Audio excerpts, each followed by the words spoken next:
Let's learn about a legend, a college football Hall of Famer, a coach who changed the game.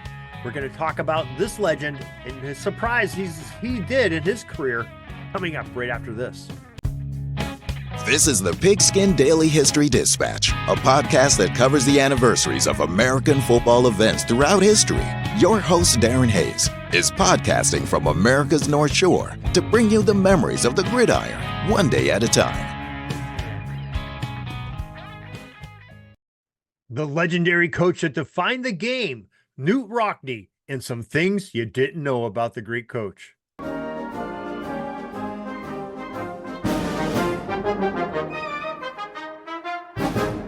Hello, my football friends. Welcome to the Pig Pen. This is Darren Hayes of pigskindispatch.com, and we're into our weekly dive into some fascinating corners of football history. Now, today we're tackling a legend, a name synonymous with Notre Dame and early football innovation, Knute Rockne. We all know the win one for the Gipper line, but how much do we really know about the man behind the myth? Let's dig into some things you probably don't know about the legendary coach, Knute Rockne.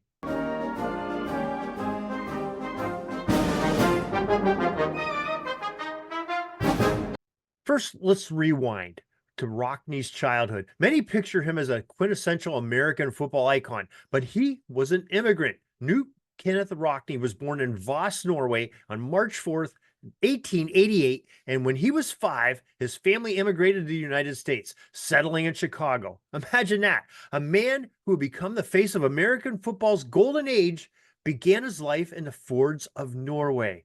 It's a powerful reminder that the American dream and the sport we love are built on the contributions of people worldwide. This is an early experience that shaped his determination and drive and characteristics that would define his coaching career. After graduating from high school, Rockne worked as a mail dispatcher in the Chicago post office for 4 years and saved money to enroll at Notre Dame at the age of 22. During one summer break, he worked as a lifeguard at Cedar Point Amusement Park near Sandusky, Ohio.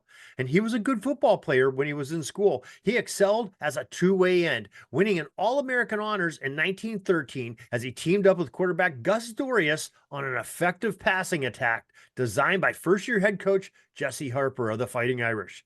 That same year, the Irish started the tradition of playing Army, upsetting the Cadets at West Point 35-13. A week later, Notre Dame had its first game against Penn State, and Rockne caught the first touchdown pass in the rivalry.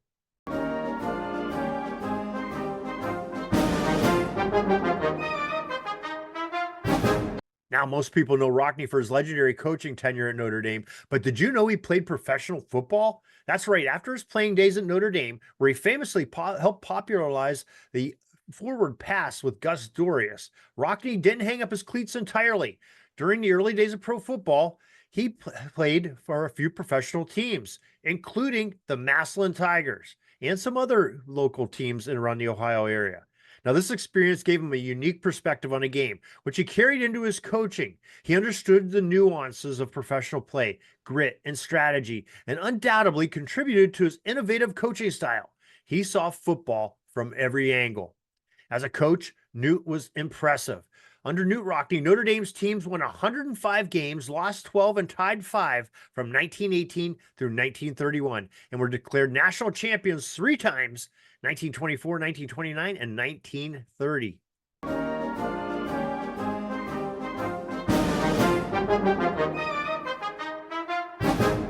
Now, those are all pretty well-known facts that we've talked about so far with Knute Rockne, but perhaps the most surprising fact that you might not know is his coaching tree extended far beyond the college ranks. Now, he had plenty of players that he coached that went into the coaching of college football, but he had a profound influence on the early days of the NFL. Think about this. Many NFL coaches in the league's formative years were former Rockne players. Knute Rockne's influence on the NFL extended far beyond the sidelines of Notre Dame.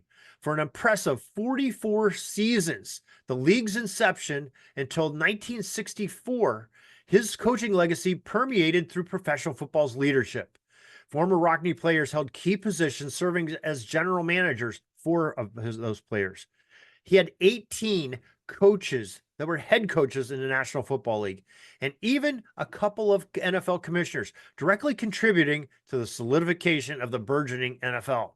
Tragically, Rockne's life was cut short in a plane crash on March 31st, 1931, at the age of just 43 years old.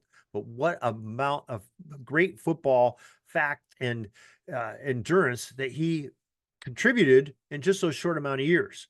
Yet even decades after his untimely death, his impact remained profound. By 1953, 22 years after his untimely death, the NFL had expanded to 12 franchises.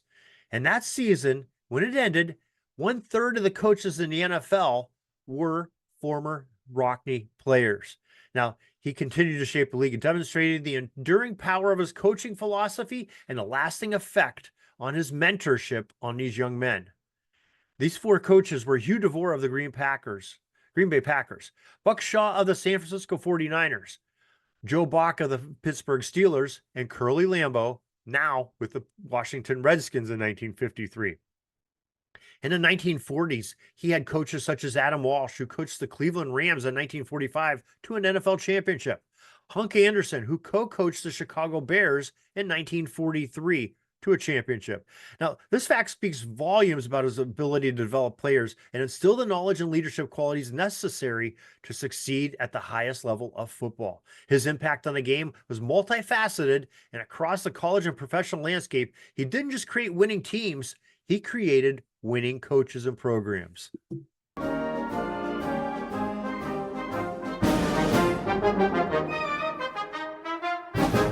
So there you have it. Knute Rockne, the Norwegian immigrant, a pro football player and coach who shaped generations of football minds. Hopefully, these facts have given you a deeper appreciation of the man behind the legend. Thanks for joining us on Pigskin Dispatch. Be sure to subscribe and tune in next time for some more great tales of football's past. And we have plenty coming up with our championship series every Monday. We're going to throw a couple Thursdays in there. We're going to throw some infographics. Timothy B. Brown on footballarchaeology.com on Tuesdays, and plenty of great stories on college football Hall of Famers like Newt Rockne and some of the other legends. You come back next time, because till next time, have a great gridiron day. That's all the football history we have today, folks. Join us back tomorrow for more of your football history. We invite you to check out our website, pigskindispatch.com, not only to see the daily football history, but to experience positive football with our many articles on the good people of the game, as well as our own football comic strip, Cleat Marks Comics. Pigskindispatch.com is also on social media outlets, Facebook, Twitter, Instagram, and don't forget the Pigskin Dispatch YouTube channel to get all of your positive football news and history. Special thanks to the talents of Mike and Gene Monroe, as well as Jason Neff for letting us use their music during our podcast. This podcast is part of the Sports History Network, your headquarters for the yesteryear of your favorite sport. You can learn more at sportshistorynetwork.com.